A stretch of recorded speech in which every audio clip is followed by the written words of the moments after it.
Et certaines personnes me demandent est-ce qu'il faut avoir la foi?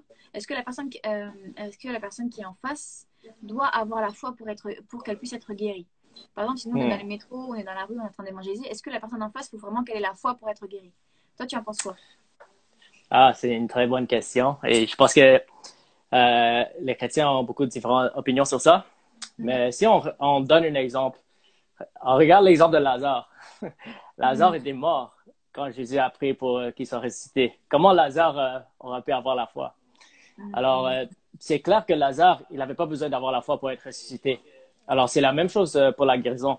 Si je te donne un autre exemple, il y avait un soldat romain, un centurion, je pense que c'est comme ça qu'on je sais pas si c'est comme ça qu'on l'a dit en français, Ouais, je crois. mais lui, il avait un serviteur qui était malade. Et il a demandé à Jésus de venir chez moi pour prier pour la personne Mhm. qui est malade. Et Jésus a dit, OK, je vais venir. Mais lui, il a dit, moi, je suis un homme sous l'autorité, alors moi, je dis à mes soldats d'aller et il part. Alors, Jésus, tu n'as pas besoin de venir chez moi, tu as juste à dire le mot. Et Jésus a dit, j'ai jamais vu autant de foi que lui, parce qu'il a eu la foi que moi, je peux juste parler et il va guérir. Et il a dit que ça fait selon ta foi. Alors, en fait, c'était le soldat romain qui a eu la foi pour la personne qui était malade. C'est pas la personne qui était malade qui avait la foi pour sa guérison. Alors, ça Mhm. montre que la personne qui a besoin de la guérison, ils n'ont pas nécessairement besoin d'avoir la foi pour être guéri. Euh, si on regarde les exemples de Jésus, c'est vrai qu'il a honoré la foi, parce que sans la foi, c'est impossible à plaire à Dieu. Alors, quand les gens ont eu la foi, il a honoré la foi. Mais il y a eu des cas où soit les gens étaient morts, ou soit les gens ils étaient même pas là, soit c'était le père qui voulait la guérison pour son enfant. Il a toujours eu les résultats à 100%. Il n'a jamais demandé aux gens, est-ce que tu as assez de foi pour être guéri? Est-ce que tu as fait telle chose ou telle chose? Non. Chaque personne qui est venue à Jésus a été guérie à 100%. Et il a prié pour des mille, il a prié pour des foules. Et il n'aurait même pas de temps pour demander si tout le monde a eu la foi. Mais... alors non, parce que si ils ont besoin d'avoir la foi pour être guéris, comment on va gagner les non-croyants? Parce que la Mhm. Bible dit que les signes vont accompagner ceux qui croient. Et à travers les signes et les prodiges, c'est comme ça que les gens vont être gagnés à Christ.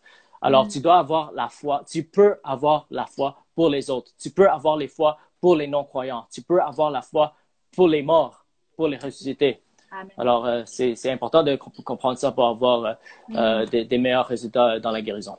Amen. Une fois, ça me rappelle un témoignage, j'étais dans le métro et puis à un moment donné, je vois une jeune femme, c'était une Antillaise, je crois que c'était une Martiniquaise, avec son ami qui est une casquette et tout, c'était des jeunes. Et en fait, je voyais vraiment que quand je prêchais et tout, ils avaient pas du tout envie d'entendre ça, ils avaient dû entendre beaucoup la parole de Dieu. Et je pense que c'est des gens qui étaient déçus, ça se voyait, enfin, ça se ressentait. Et en fait, ce qui s'est passé, c'est que je vois qu'elle avait une attelle à son pied. D'ailleurs, j'ai fait la vidéo témoignage avec un ami. Et en fait, je remontais avec elle dans l'ascenseur pour aller prendre l'autre métro, le retour. Et là, je lui dis, est-ce que j'aimerais bien prier pour vous? Non, au début, je vais la voir et je dis, madame, elle me dit, non, je suis pas intéressée. Et je dis, non, mais je veux juste prier pour votre pied. Et elle me dit, bon, d'accord, mais elle était en mode vraiment blasée, elle voulait rien entendre et elle pensait que j'allais l'évangéliser comme ça, mais j'ai vu son pied, alors j'ai dit, je peux prier pour vous. Elle me dit, d'accord. Mais elle était comme ça, en mode vraiment, vas-y, perds pas ton temps, quoi.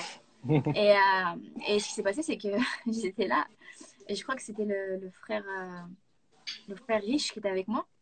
Et du coup, j'ai posé ma main sur son pied et je me suis dit, waouh, comment je vais faire ça? Parce que la personne en face de moi, elle était complètement incrédule.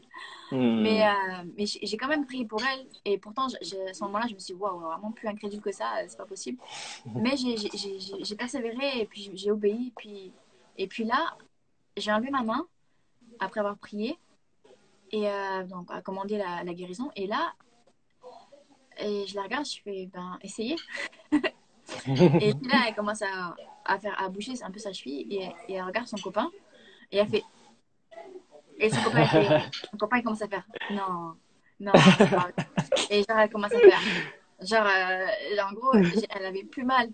Et Amen. c'était vraiment impressionnant. Et là, là, je l'ai Hmm. serré dans les bras. Je lui ai dit, mais madame, Jésus vous aime tellement, vous pouvez pas savoir. Regardez, hein, je suis pas Amen. une religieuse, vous avez peut-être été déçue. Mais Dieu, Hmm. comment Dieu vous aime et Dieu vous a guéri et tout. Et là, elle pouvait rien dire. Elle pouvait rien dire, elle avait été guérie. Et Amen. Gloire à donc, Dieu. par rapport à, pour revenir là-dessus, il y a des gens, et ça c'est important de comprendre, c'est que parfois on est lancé pour faire quelque chose, parfois on a le don de foi. Le don de foi, c'est vraiment quand on est sûr que la personne va être guérie. Et Mm. donc là, c'est quelque chose, c'est un don que je demande à Dieu tout le temps, parfois ça m'arrive. Mm. Et là, on peut prier pour les malades et guérir les malades. Mais parfois, ça nous arrive d'être complètement... on n'a plus envie de prier pour les malades, on n'a pas eu le temps de prier, on n'a pas eu le temps de jeûner, on commence à... Voilà, on se sent pas vraiment, on sent pas vraiment l'onction, on va dire. Mm. Et là, on se dit, est-ce que je dois prier ou pas pour les malades alors que je suis pas du tout dedans? Qu'est-ce que tu en penses? Ah, ça, ouais, c'est une très bonne question. Et en fait, c'est important de comprendre que l'obéissance à Dieu, c'est pas selon ce qu'on sent. En fait, en fait, même le mot disciple vient du mot discipline. Alors, la vie chrétienne, c'est une vie de discipline. Alors, même si on sent pas, on n'a pas envie de prier, ou on n'a pas envie de lire la Bible, on n'a pas envie d'aimer les gens, on doit obéir. C'est l'obéissance et on doit marcher selon la parole de Dieu. Il ne faut pas attendre une option spéciale ou un sentiment spécial. Il faut toujours obéir à Dieu à 100%, malgré comment on se sent. Parce que si on se fait diriger seulement par ces sentiments-là, là, ça va vraiment te freiner beaucoup et tu vas jamais, en fait, sortir de ta zone de confort et prier pour les gens et évangéliser. Parce qu'en fait, notre chair, comme être humain, la chair est faible et la chair n'a pas envie de prier pour les gens, n'a pas envie de prier, n'a pas envie de lire la Bible, n'a pas envie de faire certaines choses, évangéliser. Alors ça, c'est une discipline qu'on doit faire parce que la Bible nous dit de faire aux autres ce qu'on voudrait qu'ils fassent pour nous. Alors si toi, tu étais malade et tu marches dans la rue, tu as vraiment mal, il y a un chrétien avec l'Esprit de Dieu qui a la capacité de prier pour toi et te guérir, est-ce que tu aimerais que la personne te guérisse? Si ta réponse est oui, ça veut dire que toi, tu n'as aucune foi de prier pour les malades malgré comment tu te sens. Et je pense qu'au début, c'est souvent, on pourra sentir comme c'est difficile, on n'a pas envie, on a peur de ce qu'ils pensent, mais il faut avoir cette discipline afin d'obéir à Dieu. Et le plus qu'on obéit à Dieu, le plus ça va devenir naturel parce qu'à la base, ça devrait être un style de vie. Prier pour les malades, ça ne doit pas être un événement. Ça ne devrait pas être un événement.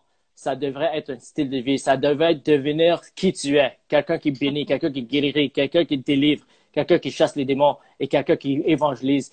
Et notre but ultime, c'est de ressembler à Jésus-Christ lui-même. Alors, si tu veux arriver à ce niveau, il faut absolument avoir cette discipline d'obéir à la parole de Dieu malgré comment on se sent. Et c'est comme ça être dirigé par l'Esprit de Dieu. C'est pas une question de se sentir une onction spécifique. Ça peut arriver. Mais avant tout ça, il faut avoir cette discipline d'obéir la parole de Dieu malgré comment on se sent. Amen. Amen. Par rapport à ça aussi, j'ai un témoignage, c'est qu'une fois, on venait d'évangéliser, donc peut-être ouais, pendant plusieurs heures, et puis à la fin, on était fatigués. Peut-être qu'on a on a essayé de prier pour des personnes qui n'ont pas été guéries, parce que ça arrive aussi. Et donc, en général, j'essaye de filmer les guérisons pour vraiment booster les gens et pour montrer vraiment que la guérison marche et que les gens fassent la même chose. Et donc, à ce moment-là, c'était à la fin de l'évangélisation, on était en train de prier tous ensemble avec l'équipe et j'allais repartir dans mon métro pour rentrer chez moi. Et là, il y a une jeune fille qui arrive et puis là, il y a un membre de l'équipe qui dit oh, vas-y, je vais prier pour toi et tout. Moi, j'étais fatiguée. Je ne le sentais pas vraiment. J'avais envie de rentrer chez moi. Je venais passer 2 heures d'évangélisation. Mais par obéissance et par amour pour la personne, j'ai quand même prié pour elle. Amen. Sans imaginer qu'elle allait être guérie. Parce que là, je me suis dit, oh, j'ai plus l'énergie en fait. Et donc, on a prié tous pour elle.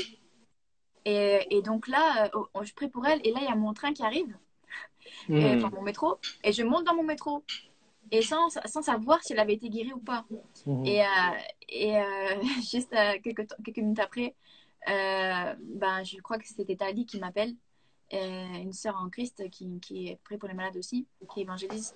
Et donc elle m'appelle, elle me dit Amaya, elle a été guérie, elle a été guérie. Alors, elle avait des béquilles, elle a été guérie complètement et tout. Et du coup, Amen. on a fait le témoignage après, donc on a filmé. C'était une jeune fille. Une française complètement athée. Et puis, dans la vidéo, on voit bien, si vous voyez un peu plus loin sur ma page Instagram, et et sur Facebook, on Amen. voit qu'on lui pose des questions. Alors, qu'est-ce qui s'est passé? Elle disait, j'avais mal et maintenant j'ai plus mal du tout, mais c'est incroyable. Et Amen. puis, elle dit, bon, tu crois en Jésus maintenant? Elle me dit, bien sûr que je crois en Jésus. Et c'était vraiment incroyable. Et là, je me suis dit, waouh, en fait, je ne m'attendais pas. Je ne m'attendais pas. Je ne sais Hmm. pas que je ne l'ai pas senti. Et pourtant, Hmm. ça a marché. C'est vrai que c'est un piège de croire que il faut attendre de sentir le Saint-Esprit monter en soi pour pouvoir prier pour les malades. C'est pas comme ça que ça Ouais, marche. c'est C'est vrai. vraiment, c'est Dieu. Des fois, il a en face une personne qu'il a envie de guérir et il a Hmm. simplement besoin de nous pour agir. Hmm. Amen. Voilà. Donc, par rapport à ça aussi, alors, je vais regarder un petit peu tout ce qu'on a. Parole de connaissance, vision. Est-ce que toi, tu as déjà eu ça? Oui, parole de connaissance, pour ceux qui ne savent pas c'est quoi, c'est comme par exemple si Dieu te donne un vision ou Dieu te donne une révélation qu'une personne a une maladie spécifique. Euh, Au début, moi, j'ai jamais opéré dans ce domaine. Moi, c'était juste vraiment prier pour les malades que j'ai vu qu'ils étaient malades. Mais après un moment, je me suis dit que je voulais opérer dans la don de parole de connaissance, comme Jésus a fait, comme les disciples ont fait. Et en fait, j'ai appliqué ce don par la foi. Et c'est exactement le même principe. Quand on prie pour les malades, on prend un risque. Et parfois, on pense que peut-être si ça va fonctionner ou ça va pas fonctionner, mais quand même, on obéit, on prend un risque. Et quand on prend ce risque-là, on voit les miracles. Et en fait, avec les paroles de connaissance, c'est exactement la même chose. On peut pratiquer le don de parole de connaissance par la foi. Mm. Pourquoi? Parce qu'on a l'Esprit de Dieu en nous. Et l'Esprit de Dieu, il connaît tout.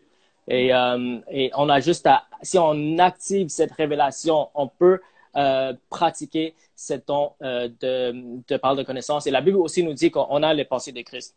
Alors, moi, j'ai décidé, OK, je vais aller trouver des gens et je vais commencer à pratiquer ce don.